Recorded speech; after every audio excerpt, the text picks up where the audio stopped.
Buong buhay mo, nagtiis ka sa asawa mo walang ibang binigay sa'yo kundi sakit at sama ng loob. Gusto ko lang iparamdam sa'yo na you deserve more.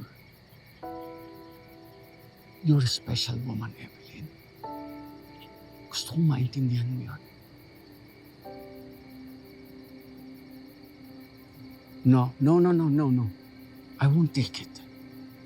At bibigyan pa kita ng marami. I will give you everything you need. Everything you want. Lahat ng di nabigay ng asawa mo, ako ang magbibigay. Uang ka. I'm sorry. Pero ayoko, Greg. Malaking gulo ang gusto mong pasukin. Hindi ito magiging gulo. Kung isasikreto natin, gagawa natin ng paraan.